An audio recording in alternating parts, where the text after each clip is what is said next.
everyone. Pulse width modulation solar charge കൺട്രോളിനെ കുറിച്ചാണ് ഇന്നത്തെ വീഡിയോ. സോളാർ പാനലിൽ നിന്നുള്ള വൈദ്യുതി ബാറ്ററിയിലേക്ക് കൃത്യമായ അളവിൽ ചാർജ് ചെയ്യാൻ സഹായിക്കുന്ന ഒരു ഉപകരണമാണ് ഇത്. എന്താണ് സോളാർ ചാർജ് കൺട്രോളർ? സോളാർ പാനലിൽ നിന്ന് വരുന്ന ഉയർന്ന വോൾട്ടേജ് ബാറ്ററിക്ക് താങ്ങാൻ കഴിയുന്ന രീതിയിൽ ക്രമീകരിക്കുന്ന ഒരു ഉപകരണമാണിത്. ഇത് ബാറ്ററി ഓവർ ചാർജ് ആകാതെ സംരക്ഷിക്കുന്നു. ഇവിടെ ഇപ്പോൾ 10 ആംസിന്റെയും 30 ആംസിന്റെയുമാണ് കാണിക്കുന്നത്. ഈ രണ്ട് മോഡലുകളും ഒരുപോലെയാണ് കാണാനെങ്കിലും രണ്ടും തമ്മിൽ വ്യത്യാസമുണ്ട് കേട്ടോ. രണ്ട് മോഡലുകളും തമ്മിലുള്ള പ്രധാന വ്യത്യാസം അവയ്ക്ക് കൈകാര്യം ചെയ്യാൻ കഴിയുന്ന കറണ്ടിന്റെ അളവാണ്. ഇതിൽ 10 ആംസിന്റെ കൺട്രോളർ ചെറിയ പാനലുകൾക്ക്, അതായത് ഒരു 100-120 വാട്ട്സ് വരെയുള്ള പാനലുകൾക്കാണ് നല്ലത്. വീടുകളിലെ ചെറിയ ലൈറ്റുകളും ഫാനുകളും മാത്രമുള്ള സിസ്റ്റത്തിന് നല്ലതാണ്. എന്നാൽ ഇതിൽ കുറഞ്ഞ കറണ്ട് എടുക്കുന്ന ഉപകരണങ്ങൾ മാത്രമേ കണക്ട് ചെയ്യാവുള്ളൂ. ഇതിന്റെ വിലയും കുറവാണ്. എന്നാൽ 30 ആംസ് കൺട്രോളർ വലിയ പാനലുകൾക്ക്, അതായത് ഒരു 350-400 വാട്ട്സ് വരുന്ന പാനലുകൾക്കാണ് അനുയോജ്യം. ഒന്നിലധികം പാനലുള്ള വലിയ സിസ്റ്റങ്ങൾക്കും ഇത് ആവശ്യമാണ്. ഇതിൽ കൂടുതൽ ലോഡുള്ള ഉപകരണങ്ങൾ പ്രവർത്തിപ്പിക്കാനും സാധിക്കും.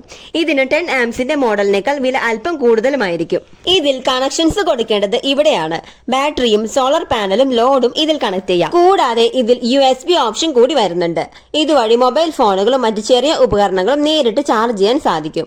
ഒരു LCD ഡിസ്പ്ലേ കൂടി ഇതിന് കൊടുത്തിട്ടുണ്ട്. എപ്പോഴും ആദ്യം ബാറ്ററി വേണം കൺട്രോളറുമായി ബന്ധിപ്പിക്കാൻ. എങ്കിൽ മാത്രമേ കൺട്രോളർ ഓൺ ആവുകയുള്ളൂ. രണ്ടാമതായി മാത്രം സോളാർ പാനൽ വയറുകൾ കണക്ട് ചെയ്യാം. അവസാനം ആവശ്യമെങ്കിൽ ലോഡ് കൂടി കണക്ട് ചെയ്ത് ഉപയോഗിക്കാം.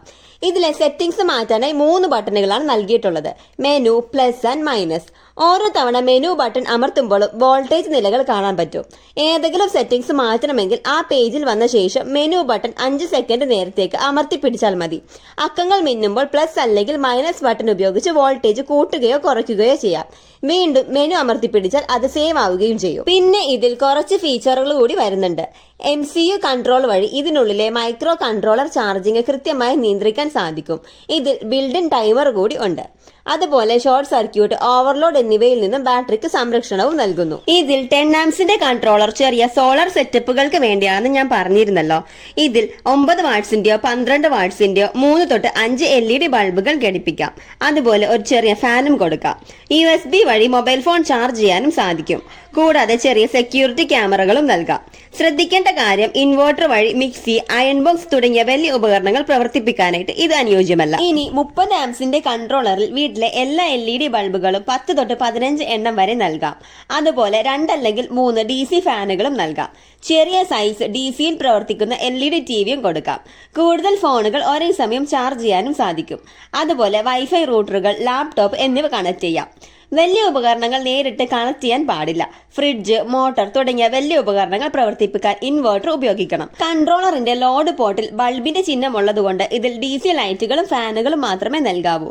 നിങ്ങൾക്ക് വലിയ ഉപകരണങ്ങൾ പ്രവർത്തിപ്പിക്കണമെങ്കിൽ ഇൻവെർട്ടർ നേരിട്ട് ബാറ്ററിയിലാണ് കണക്ട് ചെയ്യേണ്ടത്, കൺട്രോളറിലല്ല. നിങ്ങൾക്ക് ചെറിയ ഔട്ട് ഹൗസിലോ കടയിലോ 2 ലൈറ്റുകളും ഒരു ഫാനും മാത്രമേ വേണമെന്നുള്ളൂ എങ്കിൽ 10 ആംസിന്റെ കൺട്രോളർ മതി. എന്നാൽ വീട്ടിലെ എല്ലാ ലൈറ്റുകളും, ടിവിയും ലാപ്ടോപ്പുകൾ ഒക്കെ ചാർജ് ചെയ്യണമെന്നുണ്ടെങ്കിൽ 30 ആംസ് കൺട്രോളർ തിരഞ്ഞെടുക്കുന്നതാണ് ബുദ്ധി. ഈ കൺട്രോളറിന്റെ ഇൻസ്റ്റാളേഷനും സെറ്റിംഗ്സ് എങ്ങനെ അഡ്ജസ്റ്റ് ചെയ്യാം എന്നതിനെ കുറിച്ച് മറ്റൊരു വീഡിയോയിൽ കാണിക്കുന്നതാണ്. വീഡിയോ ലഭിക്കാനായി ചാനൽ സബ്സ്ക്രൈബ് ചെയ്തോളൂ.